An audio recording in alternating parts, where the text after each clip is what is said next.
আচ্ছা, চা দোকানে কে কে যায়? সে কি শুধু চা খাওয়ার জন্য যায়, নাকি অন্য কোনো মহাকাব্য রচনার জন্য? চা দোকান হলো আমাদের দেশের তৃতীয় পার্লামেন্ট। এখানে চা ছাড়াও যা যা লাগে এটা বুঝতে গেলে বিরাট বড় গবেষণা লাগে।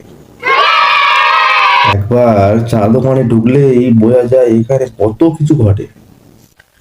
এখানে 5 টাকার চা দিয়ে সারা বিশ্বের সমস্যার সমাধান দেওয়া হয়।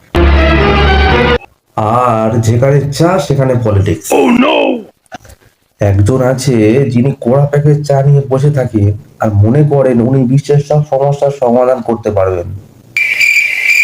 আর তিনি কথা শুরু করলে বাকিরা এমন ভাবে মাথা নাড়ায় মনে হয় যেন তারা সবাই জাতিসংঘের সম্মেলনে বসে আছে। আর উনি যখন বলেন, দেখো আমি বলে দিচ্ছি এই সরকার এমন করবে, তখন মনে হয় এই চা দোকানের পাশে একটা বড় মঞ্চ লাগবে। আর একেই বলা যায় আসল শিল্পী, যে 5 টাকার চা বানায়, কিন্তু চা ঢালার ধরন এমন যেন 5 টাকা দিয়ে আমরা 500 টাকার কফি খাচ্ছি। সে চা বানানোর সময় এমন একটা স্টাইল করে যেন একটা মুভির শুটিং চলছে। আর চায়ের কাপ গরম থাকার জন্য চায়ের গ্লাস এমন ভাবে ফোঁ দিচ্ছে যেন জীবনের সবচেয়ে গুরুত্বপূর্ণ কাজটা তিনি করছেন। আর চায়ের দোকান শুধু চায়ের দোকান নয়, এটা হলো সবার জীবনে আপডেট নেওয়া প্রধান একটা সোর্স।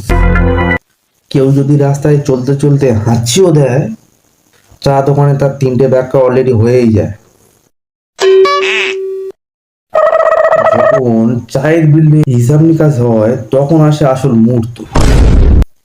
চা খাওয়ার সময় সবাই হাত বাড়িয়ে নেয়, কিন্তু বিল দেওয়ার সময় সেই হাতগুলো এমন ভাবে পকেটের ভিতর ঢুকে যায় যেন তারা জাতীয় গোপন তথ্য লুকোচ্ছে। আর তখন তারা অন্য দিকে তাকায়, গোপনে আশা করে যে তাদের বিলটা কেউ দিয়ে দিলে খুব ভালো হয়।